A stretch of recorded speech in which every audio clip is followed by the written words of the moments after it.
to another episode of Come Sit Down, Let's Talk. I am Master Life Coach Mechelle Canady, Chief Curator of Embrace You Training Solution, and known to many as Miss Get You Together, honey.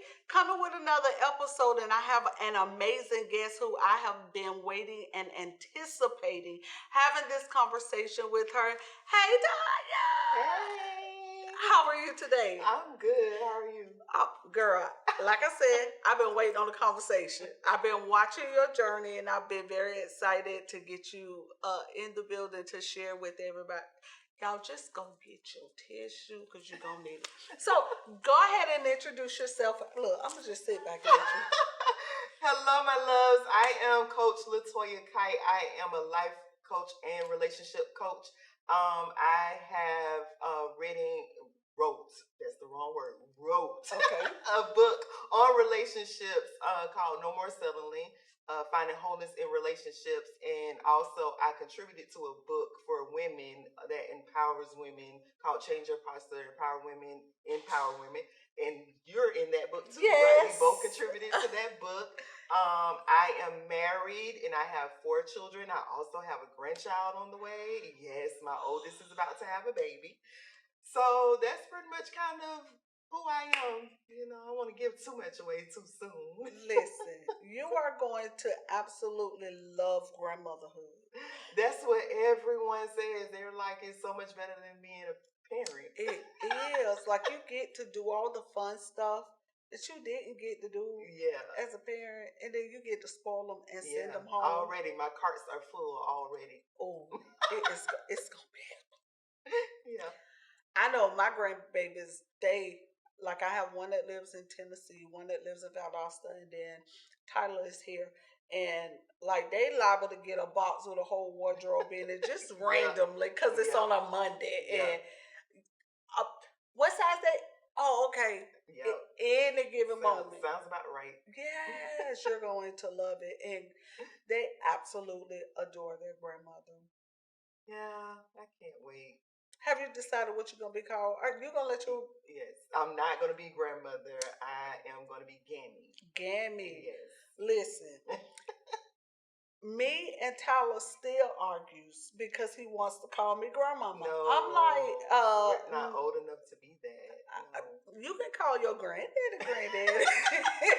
Right. Or you call your other grandma, but not me. No. I'm sorry. I'm going to be your Mimi for the rest of your life. Now, the rest of the grandbabies might get an opportunity, but I'm going to forever be your Mimi. He be around the house talking about, Grandma, I'd be like, yeah, I'm not answering that. I don't know who that is. Who you talk to? No. He'd be like, stop playing. I'd be like, yeah. No. I don't know who that is. Yeah. No. Yeah. So let's get into the conversation. Okay. So you shared with me that you're coming up on a 1-year momentous event. Mm-hmm. I'm just gonna open up the floor. Go ahead and share with us your journey. Okay. So last year, 2020, we're in 21, right? Lose track of time. But last year in 2020, I started to have some health issues. Didn't know what was going on. So I went to the doctor and I urged them to do testing and exams and scans and all that kind of stuff. And they kept coming back saying that there was nothing really going on from what they could see. But because I have a friend who had recently, she passed away. Before I got diagnosed, she had recently passed away from colon cancer. Mm-hmm. So she had to urge her doctors as well. So I learned from her journey, and I said, you know what, I'm not going to take what you say and just go with it. And I'm going to press you, and I know my body. I know something is wrong. I need you to check. I need you to do this. And I was telling them tests that I wanted them to do. Because I'm like, no, something is wrong. So we're not going to say it's nothing wrong. No, something is wrong. So they then came to the conclusion that I would have to have a procedure done that would get rid of a condition, I can't say the name of it, that was going on with my uterus. And so they said they want to remove that and it should solve the problem. But because of one of my exams coming back having some precancerous cells. They said that they're going to go ahead and do a biopsy before they do the procedure because they want to make sure that it's not cancer. Okay. They kept saying they weren't concerned about cancer. They kept saying, I don't think it is cancer. We're just going to do it just as precaution.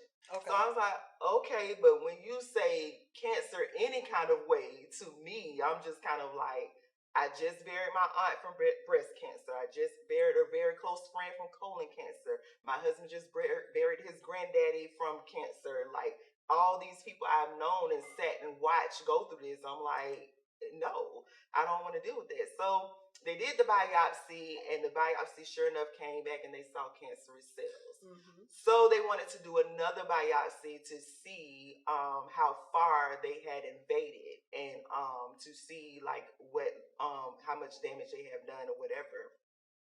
And they still were shocked. They even said to me, I'm very shocked that it came back cancerous because we never thought that it would be. So that sent me into this space because, again, you say cancer and me, and it's just like, you know what, I can't. And so they did the second biopsy, and sure enough, it came back. I was stage 1 cervical cancer. And so I literally, I'm not going to lie, I went into a depressive state because at the end of the day, again, I saw all these people go through this. And so I just really could not understand. I told God, I'm like, I don't understand why I have to go through this. Like, why? I've watched people die from it. I've watched people fight it. My friend, she's currently going through stage 4 breast cancer. Like, I've seen this, so I don't understand why I got to go through this. Like, I don't like this. I'm not okay with this. And so I literally wanted to give up on life. I literally said, you know what? I'm not going to deal with this. I don't want to. So they said that I could still possibly have the procedure, and that would get rid of it. So, okay, let me have the procedure. I'm done having my kids. I have 4 kids. I'm good. I don't want any more. We do this. That's fine. Well, went to the doctor, and they said that we couldn't do the procedure because the tumor was too big.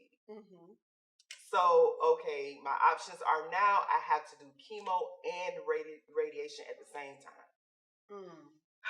So I'm just like, okay, I'm done now. Like, no, I'm not doing treatment. I don't want it. Let the cancer do whatever it's going to do, because this is crazy. Like, I have literally served God for years. I have been in church all my life. I try to live a good life. I try to be good to people. I try to be there for people going through the same situations that I'm facing right now. And you mean to tell me that I now have to go through this and I have to have chemo and radiation? I have seen what it's done to people. I don't want to go through that. So I really had this moment of just take me out. I'm okay. It's what I'm saying here for anyway. I don't understand. I'm good. And even though I'm still young, I was like, I've lived my life. I've had my children. I'm married. We had a good marriage. I'm good. Just whatever. So, after talking to family and friends and stuff, that closest ones to me, they encouraged me to go ahead and do the treatment. And God even urged me. He was like, no, it's not time for you. And so I was like, okay, God, I'll do it and we'll see what happens. I don't care, but we'll see what happens. And so I still was in this dark place, and I really didn't want to hear anything about God. I didn't want to talk about God. People wanted to pray for me. I didn't want prayer, and I'm a praying something. I'm saying I love prayer and church and all that, the word, and I didn't want it. Wow. I was like, God, I don't want it. I'm done. And then there was this moment that God brought Job to my memory.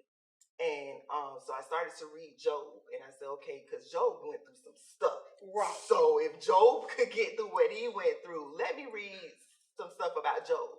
And so I get to read in Job, and I get to this verse, and I promise you to this day, I'm still trying to figure out where this verse came from, because I never heard it in all the years I've heard about Job. And it's a verse that says that Satan talks to God, and he says that, yes, that Job may not turn his back on you, but if I touch his health, he'll surely turn his back on you. And something clicked in me and said, oh no, you won't use me to prove God wrong. Oh no, I won't be, no.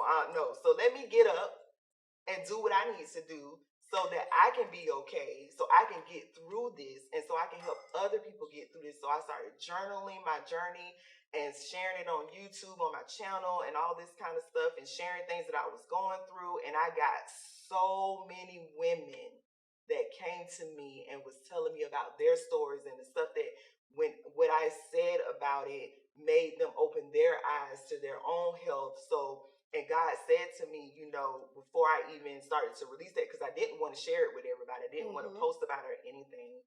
And God said to me, you can't possibly be a face of women empowerment and not share something that women go through. And I said, well, God, when I signed up, well, really, I didn't sign up for this. You kind of pulling me into it. To this whole women's empowerment thing. When you said you wanted me to do this, you didn't say I was going to have to go through cancer and all this other kind of crazy stuff. Like what? So I said to myself, whatever I go through, which has been my life, whatever I go through is not for me. It's for me to help somebody.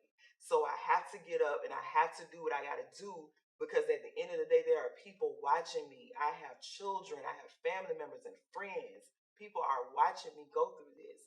So how do I be a testament to what God's word says? I have to be living, walking proof of what God says. God says he heals. So I have to be living, walking proof of that. God says he will get you through. I have to be living, walking proof of that. So I had to push, even when I didn't want to push, even when I told God I didn't want to be healed. So I went through treatment, and I went through treatment for a couple of months.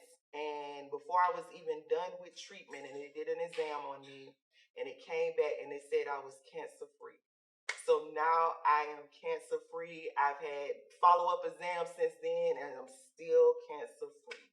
Wow. Yeah. I remember going through a period in my life. This had to be like 2008, 2009, where I was having really heavy flowing. And so I went to the emergency room, and they was like, okay, we need you to go see a doctor. Went to the doctor. The doctor was like, I can't even see. I don't even see anything in the exam. So I was going back to the emergency room back to back to back. And I remember one time my hemoglobin had gotten down to 4.1. And they were like, how, you drove yourself here? I was like, yeah. They was like, this is. So they did a CAT scan.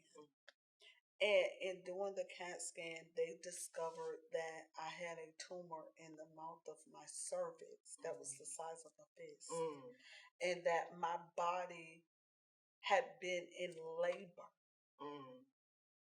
It literally thought that it was in labor because my cervix was open. Right. So I was going through having these contractions, and they were like, okay, you got one or two choices. We can send you to Augusta or we can send you to Jacksonville. I was like, oh, that's home. Send me home. And they were afraid. They just knew a tumor that big had to be cancerous. On top of that, I had fibroid tumors, and I had a fibroid that had consumed my uterus. Like it literally was living off of my uterus. Didn't know, didn't have a clue, and they were like, we're just gonna have to give you a full hysterectomy. I was 36 at the time. And all I could say is, are you serious? Right. Like what is that gonna do for my body? Right. That isn't that gonna throw me into menopause and this, that, and third. I was terrified, and because the doctor's face, like when he came in the room, it appeared that he had saw a ghost. Like he was like, oh my God. So they ended up bringing me here. They ended up having to transfuse me 24 hours before they could even do the operation because my blood was so low. I only have one kidney that functions. At hemoglobin at 6, your kidneys start to slow down in their functionalities because there's not enough blood flow. So, in that whole time, my kidneys never failed, never gave me a problem. Doctor did the hysterectomy, but they did the testing on the tumor while I was under. They was like, so if anything happens, we'll be able to go. We'll be able to, try to get all of it out or whatever happens. So that moment was terrifying. Yeah. So many people go through those, I know this ain't happening to me, right, moments. right, especially as believers. yeah. So tell us more about that moment for you. I remember getting the initial call, and I literally, like, when they say my life flashed before my eyes, no, it literally did. It was like everything that I have done, all my children, my family, everything just went just through my memory bank, and I was just like, I went deaf, like literally, like I really sat there for a moment, and I'm just like, what? Like it took me forever to even understand what they trying to comprehend. Like he tried to explain to me after he said cancer, I heard nothing. Like he tried to explain to me like what it was, what it do, all this other kind of stuff. I heard nothing, and I was just there like I don't know what I would do. And what it did was it made me grieve those people that I saw go through it. Wow. Because is this what they felt? Is this what they went through? Like, I feel even more grief for them because to feel this, no one can explain that. No one can explain it. Nobody can feel that if they have never been through it. And so I just really went to this space, like I said, to this really dark space. And I definitely wanted to be done in that moment. And when I went back to the doctor to get a follow up for him to kind of tell me what was going on, all that kind of stuff, I took my mom with me because my husband was working. So I took my mom with me because I was like, if I go by myself, it's not going to be good. And I'm not going to hear what he has to say. And when he came with more news, my mom had to step in because she was like, yeah, I could see that you totally blanked out. Wow. Like you totally were done. You weren't trying to hear anything he was saying. You couldn't move. I literally, it was like being in a bubble and no noise is in there because I literally shut everything off because it was like I kept going into this sunken place as he was talking. And it was like the more he talked, the deeper I would go into the hole.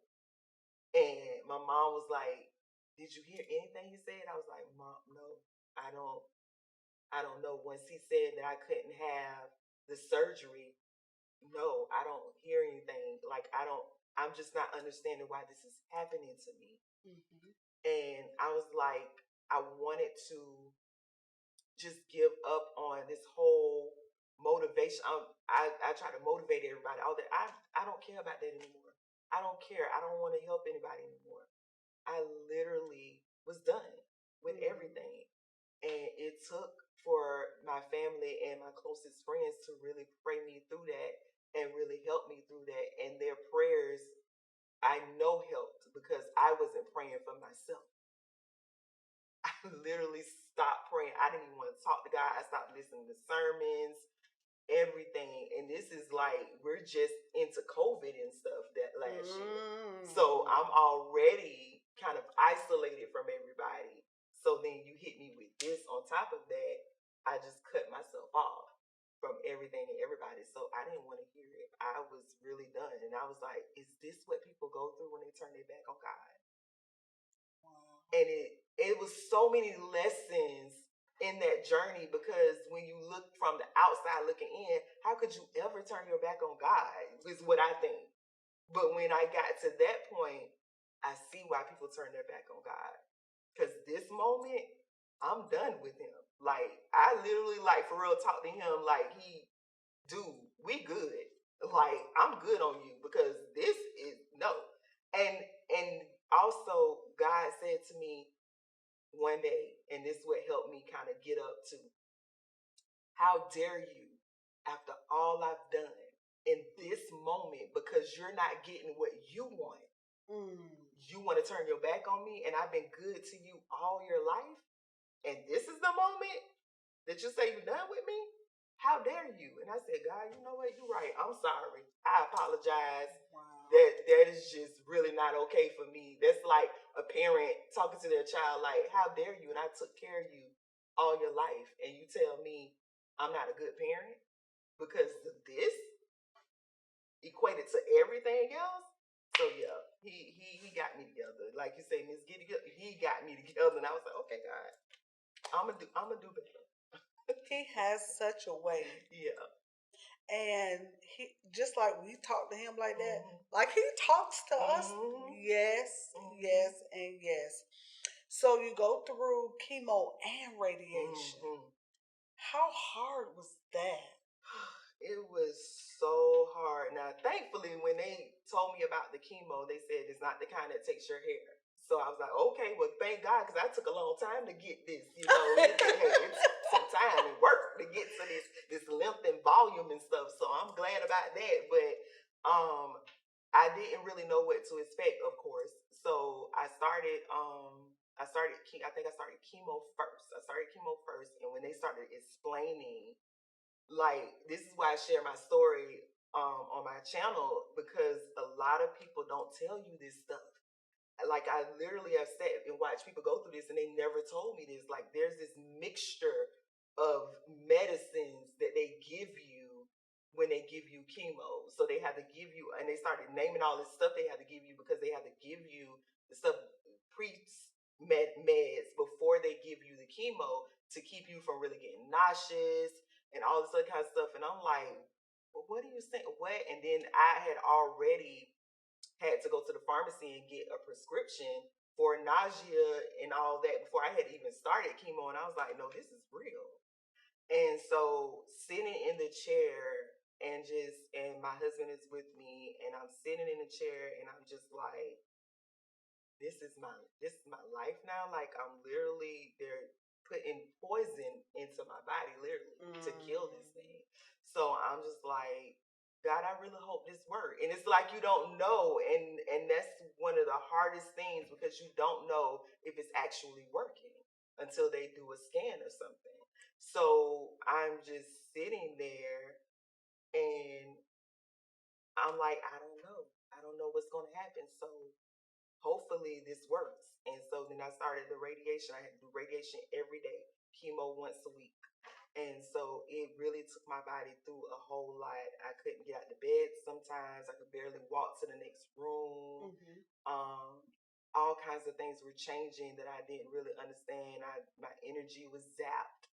And it was tough. It was really, really tough. And the nausea was bad. And I never vomited or anything, thank God, but maybe one time. But the nausea was a lot. And I really had to, after I was done, build myself back up. I'm still recovering to this day, because there's still things that I have to do to make sure that my body is healing correctly. Wow. Thank you so very much for sharing this part of your story. And I feel like we've not even scratched the surface. So would you hang tight? Let's finish the story. So thank you again for watching this episode of Come Sit Down and Let's Talk. I am Master Life Coach Mechelle Canady, and we'll see you next week, same time, same bad channel. With Embrace You, I found a career. At Embrace You, I found a family. At Embrace You, I found me. Are you the strong friend who's always giving advice? Are you the one always mentoring and coaching? Have you thought about being a certified life coach? Because here at Embrace You, we have room for you in our family. I am Embrace You. I am Embrace You. I am Embrace You. And you can be Embrace You.